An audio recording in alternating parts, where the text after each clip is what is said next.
سورہ تکاثر، سورۃ التکاثر 30ویں پارے کی ایک سورت ہے، مختصر سورت، جامع سورت ہے، 8 آیتیں ہیں اور بڑی اس کے اندر معنویت رکھی گئی ہے۔ اس سورت کی فضیلت بھی ہے۔ ایک حدیث پاک میں آتا ہے، رسول اللہ صلی اللہ علیہ وسلم نے ارشاد فرمایا کہ تم میں سے کوئی شخص ہے جو روزانہ 1000 آیتوں کی تلاوت کیا کرے؟ تو صحابہ کرام نے عرض کی، یا رسول اللہ 1000 آیتوں کی تلاوت؟ تو پھر حضور نے فرمایا کہ سورہ تکاثر کی تلاوت کر لیا کرو، الہاکم التکاثر حتی زرتم المقابر، یہ پوری صورت اس کی تلاوت کر لیا کرو۔ اور 1000 آیتوں کا ویسے بھی آپ جانتے ہیں مختلف صورتوں کے اس کی مختلف صورتوں کی جو فضیلتیں ہیں کہ سورہ اخلاص اتنی مرتبہ پڑھ لی جائے، سورہ الم نشرح اتنی مرتبہ پڑھ لی جائے، سورہ قدر اتنی مرتبہ پڑھ لی جائے، سورہ یاسین پڑھ لی جائے، سورہ رحمان، تو اس کی برکتیں بہت ہیں۔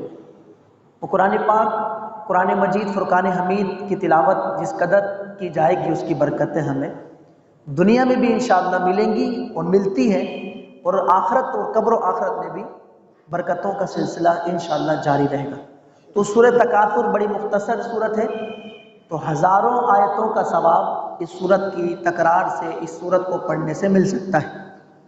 اور بڑی 8 آیتیں ہیں، بڑی مختصر سی 8 آیتیں ہیں، 1 منٹ بھی زیادہ ہے اس کے پڑھنے کے لیے، 20 سیکنڈ 15 سے آدھا منٹ لگا لیں، آدھا منٹ اس سورت کو پڑھنے میں لگے گا، اور لیکن ہزاروں نیکیاں، ہزاروں آیتوں کا ثواب بندے کے نامہ اعمال میں آ جائے گا۔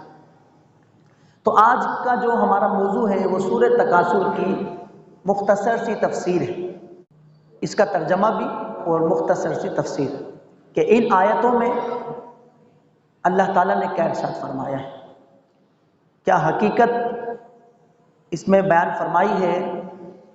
اگر ہم غور و فکر کریں تو ہمیں بہت کچھ سمجھ میں آ سکتا ہے، اور پھر راہ راست کی دعا کی جائے اور پھر عمل کی طرف آ کر مختصر یہ کہ وہ نیک اعمال ہے۔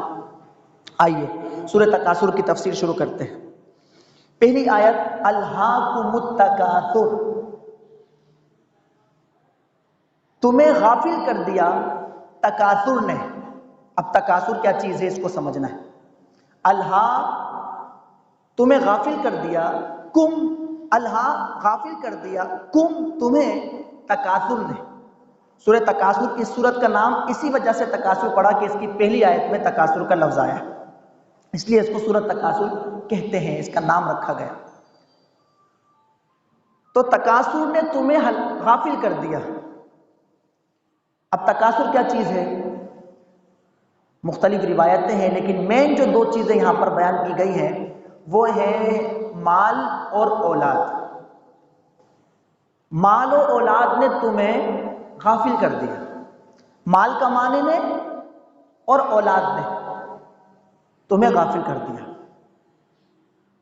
مال کی کثرت، اس کو اور مزید روایتوں کی روشنی میں دیکھیں، قبیلے کا تفاخر ہو، مال و جائیداد کا تفاخر ہو، منصب کا تفاخر ہو، علاقے کا تفاخر ہو، تو ان تفاخر نے، ان کی کثرت نے کہ ہمارے پاس بس یہ چیزیں بڑھ جائیں، مال ہمارا بڑھ جائے، اولادیں ہماری کثیر ہوں تاکہ فخر کیا جا سکے۔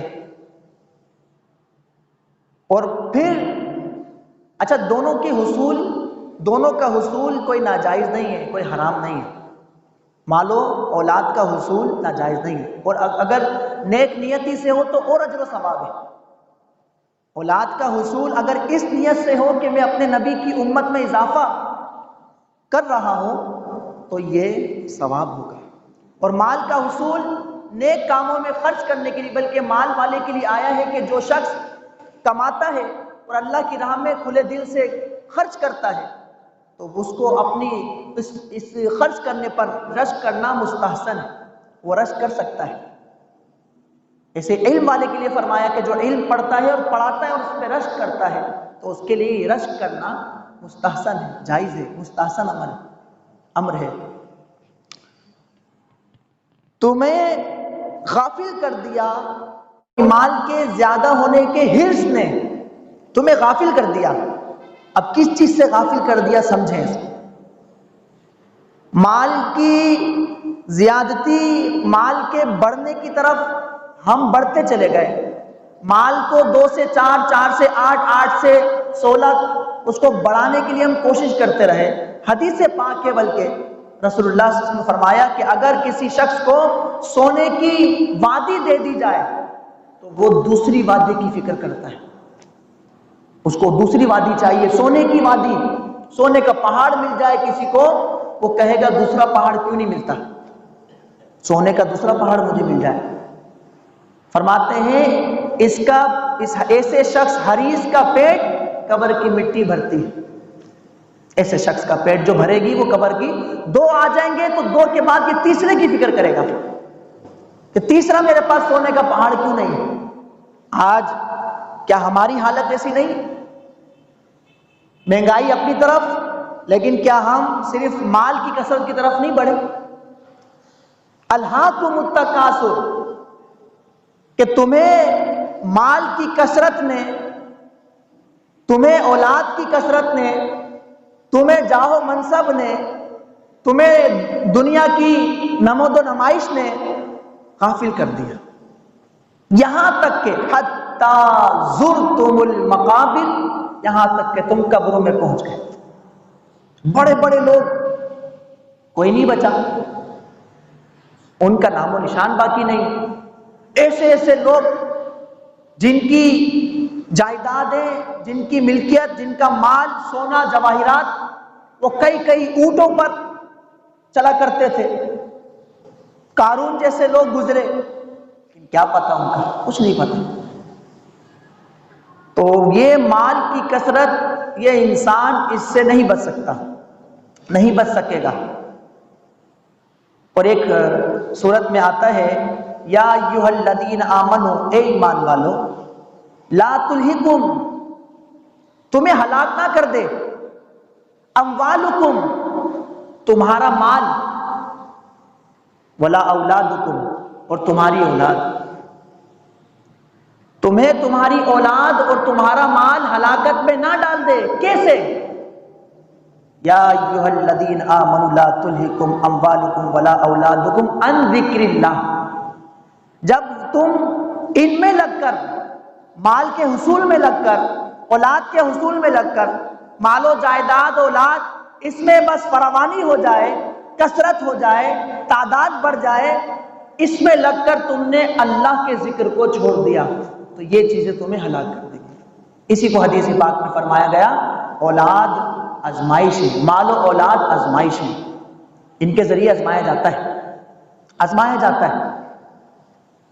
اب کون پورا اترتا ہے اور کون پورا اتر سکتا ہے؟ حتی زرتم المقابر، کتنا جمع کریں گے؟ بالآخر کیا ہے؟ قبر میں تو جیسے میں نے عرض کیا کہ اس جہان میں کون سی آپ کا جو وہاں پہ پروڈکٹ ہے وہ کون سا چلے گا اس جہان میں۔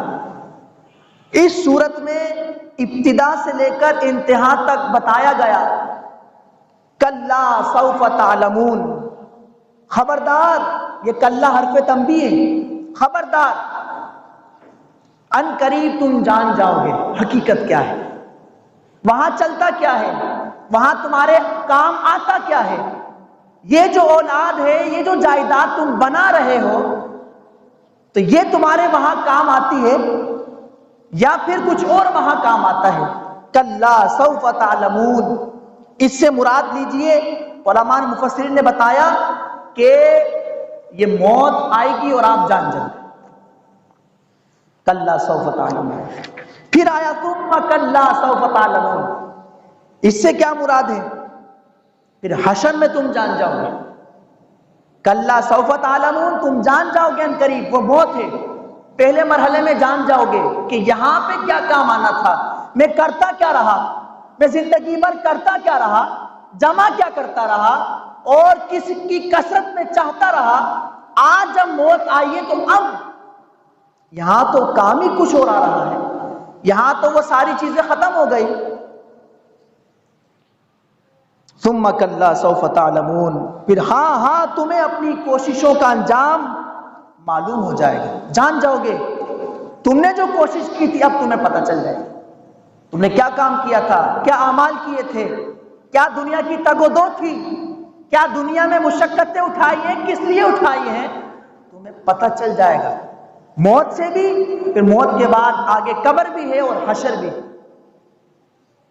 کلا لو تعلمون علم الیقین، اور یقینی طور پر جان جاؤ گے تم اپنے انجام کو۔ لترون الجحیم،